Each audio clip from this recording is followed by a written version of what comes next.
Gihulagway ni Hesus unsay mahitabo inig katapos sa kalibutan niya.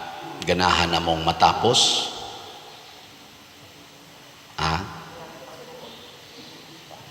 dili mo ganahan. Kita ra ba gusto kita itutuloy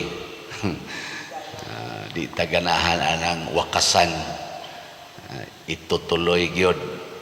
Pero ang Ginoo naghisgot gid siya katapusan din his kalibutan.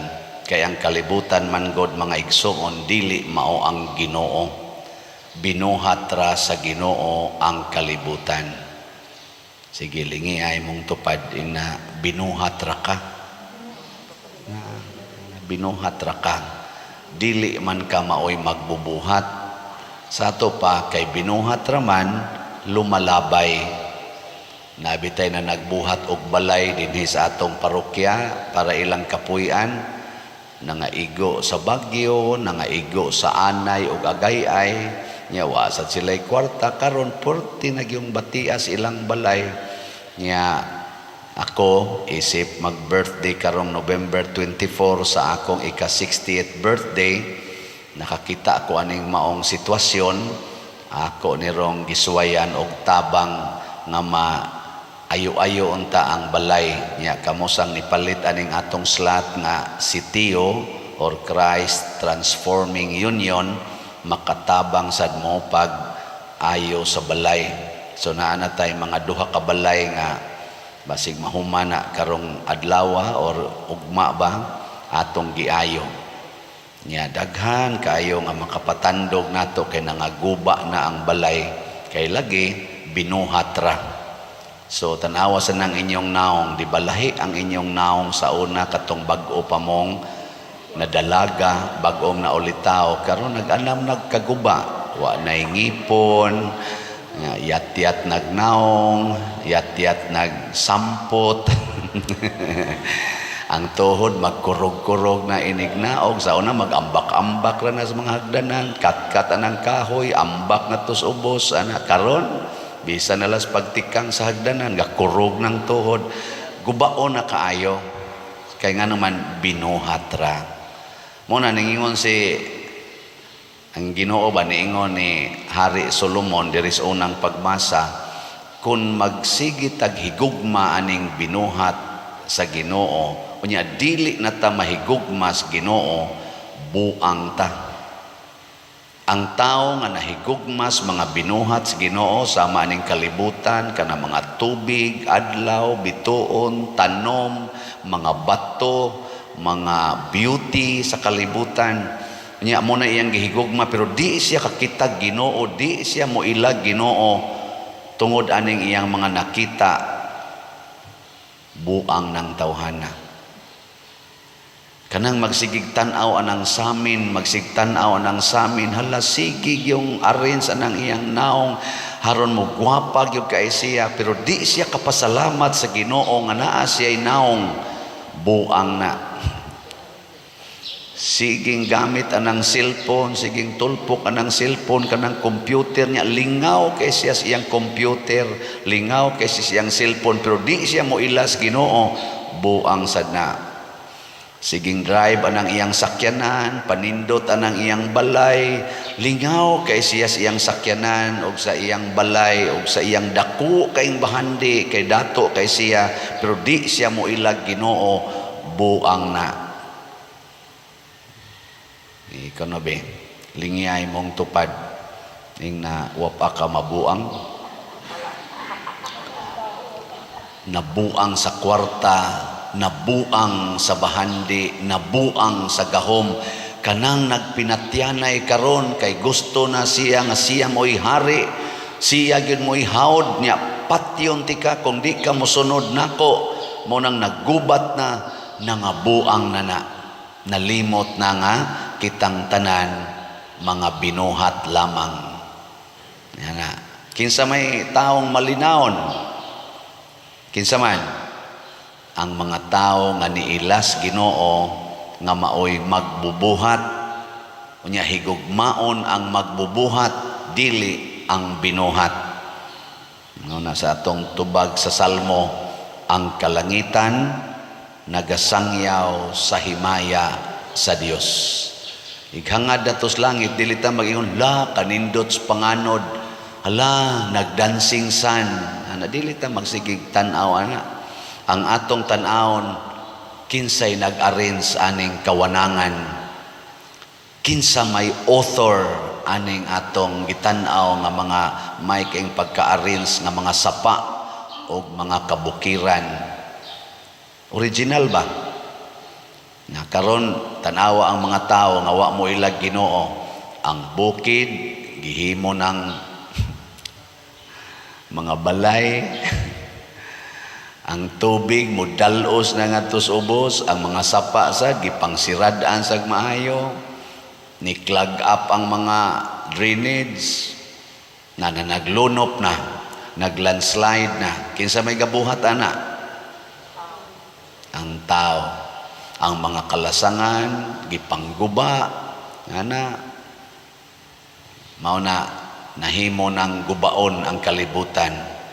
Ug mao na kuyaw kayo. Ang mga santos, mga igsoon, makakita gid na sila sa Ginoo sa tanang sitwasyon.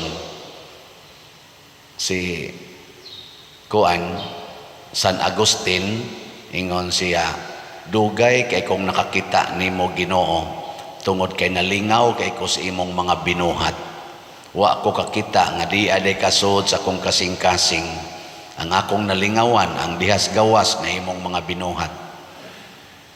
Ang mga santos kakita gid na sa Ginoo, labi na gyud diha sa kahimtang sa mga kabus o mga dinaog-daog, kakita gid ta Ginoo diha. Si kaila mong St. Thomas Aquinas, wa mo kaila, mga Santo Tomas dito sa akong gieskuylahan sa University of Santo Tomas, mo na ilang sentro nga patron dito, si Santo Tomas de Aquino or St. Thomas Aquinas. Porting brighta ana niya, theologian, philosopher, usa na siya sa mga grabe ka bright. Nya na siya gitawag og 5 ways to know God. 5 ka paagi aron mailhan ang Ginoo dinhi sa atong nakita. Murabag gikan sa atong makita ngadto sa dili makita. Kay bawo mo sa iyang giingon nga 5 ka paagi nga mo'y mo remind niya nga naay Ginoo. Wa mo kibaw no? Naaram na sa Google, inyo ram nang i-click 5 ways of St. Thomas Aquinas. Ang una gyud kaning movement, kaning lihok ba? Para to mga bata, no? Lakaw sila ngadto, lakaw sila dire. Niingon si St. Thomas, kung naa gani mulihok, doon na gid nay nagpalihok. Nya kinsa man gyud udang mo palihok sa tanan. Para sa niya akong kamot, nilihok man eh. Ang ako bang kamot, mo'y hinungdan nga nilihok ni? Dili no? Ang sa may nakapalihok ani akong kamot? Ha? Basig ang akong utok. Kaya na may mga kamot nga nag-ana na lang din amulihok. No? Basig di na connected sa utok, sa nerves. Ana, yang ako ding utok mo'y hinungdan. Nga daghan man dihang mga tao nga sama nako muhigda din aman sad maglihok kanang naasod sa lungon. Dili gid na ako. Ana ba? Do na gid nagpalihok ana nga dili muhigdag lungon. Nya sa sige niyang investigate hangtod mo ending gid siya nga ang prime mover, ang una giyong mo palihok unya gasigi gini siya glihok maunay Ginoo. Inana ba? Giduka na mahinoon mo diha. Wa na mo ilihok. Nya ang sunod kanang gitawag niya efficient cause. Doon na gyoy hinungdan nganong nahitabo ni. Gitawag niya cause and effect. Doon na hinungdan, doon na say epekto. Sama anang nganong ang imong kaldero nga gibutang og tubig nibukal man ang tubig kay di ay kayo sa ilawom. Ana. So muna nya ngano man na kanang imong tupad mao man ay iyang naong. Dili man na siya mo naghimo ana do hinungdan. So kining maong primary cause matud pa ni St. Thomas mauna ang Ginoo. Munang niipikto ning tanan na ay bukid, na ay bituo, na tanan ng gawas ni duna ni siya'y source o mauna ang Ginoo. Cause, effect. Sa pamuntilain niyang giingon. Kana ko nung possibility o necessity. Kanang necessity, pasabot, permanente gina siyang naa. Di na siya mahimong necessary gina sama anang galingkod mo ron diha kanang bangko nga inyong gilingkuran unsa man na temporary or necessary. Di na necessary mga guba ra na unsa may necessary diha nganong naamang kay gilingkuran tingali na ay kahoy. Ang kahoy basta nalay kahoy na gid tay mahimong lingkuranan mahinana ba. Unya kay ang kahoy mawa raman sad na siya. So doon nagyoy tighimog kahoy. Nga doon na siya daghang kahoy. Nya kinsa man ni siya nga di gyud mahunong ang iyang pagsigig panghimog kahoy hangtod sa katapusan wa nay katapusan. Mao na ang Ginoo. Mao na siya permanente. Tanawa imong naong anong nikunot naman na nga sa una sinaw man na di ba sa to padili gina permanente imong naong bisag kung saon pa na nimo mag-anam ginagkalusno pero doon na naman sa laing mga naong nga muhamis na pod nya mulusno na pod nya lain na sang naong muhamis na pod lusno na pod kinsa may nagsigig himo og hamis nga naong mauna ang Ginoo. Muna tanaw nimo sa imong naong nga hamis ika naagi Ginoo. Pag tanaw nimo nalusno na kunot na kaistanan ika gipalusno na sa Ginoo. Ana, di magsigig problema diha. Mao na siya gitawag og necessary being ang Ginoo. Nya ang sunod kaning gradation kanibang mag-anam-anam og level ba na ay gitawag na to good, better, sa sunod na best. Mag-anam-anam ba na ay mobo, small, yan ay medium, na ay large. Matud pa ni Kuan, matud pang St. Thomas, di man ni pwedeng magsunod-sunod ng kaning mga panghitabo, kining sitwasyon, nga dunay labaw, dunay ubos, kung wa pagyoy kinatasan kanang gitawag niya the perfect being. Perfect ba? Nobody's perfect. There is only one perfect being. Matud pang St. Thomas nga mo'y hinungdan nga magsigi gini og ka sa kasaka ang atong kinabuhi og mauna ang Ginoo. So ay kabalaka kung ang imong anak karon buangon gitawag na siya bad og mopaduol lang kas Ginoo basin ang bad mahimong good. Nyag mopaduol kas Ginoo ang good mahimong better kay tuaman ang perfection imo mang gisunod di mahimo sa nang perfect. Maubitan lang na ay mga ginikanan moingon dayon ako padir ang akong mga anak di nagyud mabangbang portigyong wanay tahod anak ko paduolas Ginoo paduol lang kanang imong anak mamagnet rasad na siya marawag magnet ba na mao na siya ang perfect being mao ang Ginoo nya sunod kaning design kaning mga design sa atong kalibutan kisa may nagbuot nga ang kanang mga bato mao na iyang porma nya nigtan-aw na to sa nature mo to wow kanindot hala ka puti sa baybayon ana din hala kanindot sa mga bato ang formation sa mga bukid di ba. Why kamot nga naghimo I know nasa kitang tog man-made beauty pero lupi gina siya sa natural beauty. Kining beauty bisag ginagmay og dinagko matud pang sintamas na kinahanglan ni og intellect. So do na permanently intelligent being nga diha ta ni ambit aning tanan natong mga intellectual capacity to design. Nya kining maong intellect nga kinadak-an nga intellect nga di mahuman og di gyud matapos mao ni ang Ginoo. Yun na ba? Sige linga imong tupad. Ingna kaybaw ko ang Ginoo mao'y naghimo nimo.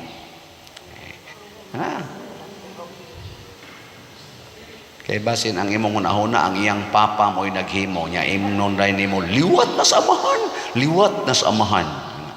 Wa ay natinta lang na sa yawa, mo nang mura na siya giyawan-on karon. Pero ang Ginoo may naghimo ana dangop sa naghimo. Mabitaw din karon kaning atong gipamaligya nga slots unsa may atong gihuna-huna nga ang Ginoo mo'y nagbuot nga mamaligya tag slots. Nya unsaon man ni nato inighuman natog dawat ibalik nato sa Ginoo. Dili nato isod sa bulsa. Ingkaw niya pa dirwa na kay kwarta kun imo nang gastuon tanan nga gipanghatag. Unsa nalay para sa imong future? So don't worry. Dunay source sa wealth nga di gyud mahurot og mauna ang Ginoo. Muna ma-relax dayon ka basta naa ta aning huna-hunaa. Muna si Saint Elizabeth ni diretso gid siya hatag sa tanan niyang bahandi pagkamatay sa iyang bana ang lugar sa iya nga share iya ginang gipanghatag tanas mga kabos gitukod niya mga hospitals aron tabangan ang mga kabos total na may Ginoo. Ugwa na siya maghuna-huna sa iyang kaugalingon. Gipugos siya nga magminyo pag-usab kay bata pa man kay siya, 20 years old pa man siya atong pagkamatay siyang bana, one agid siya nagminyo. Iyang gi-offer sa Ginoo ang tanan niya sa dihang murag gipugos gid siya kay guwapa man ni kay siya. Ingon siya sige ron pugsa ko, ako'y mangunay og putol aning akong ilong. Kaya ang ilong man mo'y makapagwapa sa babae, no? Usahay. Nawa ko nun ang inyong ilong, nakapagwapa ba na ninyo? Ang iyang buhaton kuno putlo niyang iyang ilong para wa na kuno malipay sa iyang beauty, wa na ganahan mga sawa niya, awa na lang sad siya pugsa. Nayuban mo nas ginhawang pa-injeksyon sa ilong para munindot siya iyang putlon. Kaya nga naman, the beauty of God mo iyang nakita, dili ang iyang beauty. Muna salamat ha sa ning palit sa atong mga slots. Ang atong SBF DAG na natay halin nga 323 ka slots pero naapay 59,677 ka slots nga available. Nya nga to sang sitiyo na natay halin nga 18,914 naapay 21,086 slots nga available. Yan na ni 60 slot challenge. Tag 100 pesos lang ni siya. Nya sa ato sad nga kanini ang kuan sana 30 katong disap sa atong disap na nasay additional nga halinato niabot na ang mga pledges og 114 ka slots. O niya 26 slots na lang ang available. Niya sa 114 slots nadawat na nato ani ang 100 slots actual cash investment, ang pledges 14 slots pa. So tag 500,000 pesos per slot ni siya with 25% interest per annum. So kining tanan bunga ni sa Ginoo nga mao'y nagpalihok sa tanan o kinsa tong mudangop sa Ginoo iya ra sa nang suplayan kay siya man mao'y prime mover, prime inspirer. So atong pakpakan ang tanang ni cooperate sa Ginoo. Salamat kaayo. Kamong na ay mga 500,000 diha ipalit dapay 26 ka slots. Di maganaman nam gini siya kahurot. Nasa 20 takes na ako. Father, di lang ko musaad og pila, pero ako patong subayon ang ako ditong deposit, time deposit kay ako lang sa to dinhing ipagamit. Basta mga buutan ni mga tawhana i-terminate nila ilang time deposit. Nagani uban maingon, naaman ko'y i-loans bangko pa der, kaya di ako ikipatukod nga balay, ako lang ning pasubraan, aron nga kining akong sobra nga loan, ako ning ipuno diha sa imong kuan, kanang disap, ana, kay haron maka tampo-tampo sa ko, nako, kanindot, ana, naghuna-huna ba, gigiyahan sa Ginoo, gi-inspire sa Ginoo, kay lagi, ang Ginoo gyud mao'y atong gauna. Okay na yung atong mga projects din dagko mo ni kayo, mahimo ra gyud kung ang Ginoo mo itong dangpan. Sige, katapusang lingi sa imong tupad, ing na din ata mabalaka kay naay Ginoo, ing na ayaw nagkabalaka, naay Ginoo, nyag mamatay ka, naaray mo puli nimo, ay kabalaka, di ba? Kay ang Ginoo magsige ra naghimog tao. Ingka ang akong mga anak, ay kabalaka, naay Ginoo mo ra nay mo supply anak. Ang akong bana, makakita ra naglaing asawa. Kuan lang gyud kanang dawata lang gyud ng tanan. Nya ang akong ang akong bana pa dero, ang akong asawa pa dero, mamatay ko, unsa no yung bata para ba ni? Basig mahimo sa ng santa or pwede sana siya maminyo ikaduha. Mas guwapo pa nimo. Ana. Ang Ginoo ra gyud ana mo imo kuan. Nasa uban 80 na edad, mangandoy pa gyud pader, kakita pa kakugbana, ada kamatay na lang tingali diha ay kanang hapit naman ka musaop kanang ay nalag pangabisyo, pero ihatag sa Ginoo ngano gundili. Ginoo gyud ang atong agdon. Sige, manindog na ta.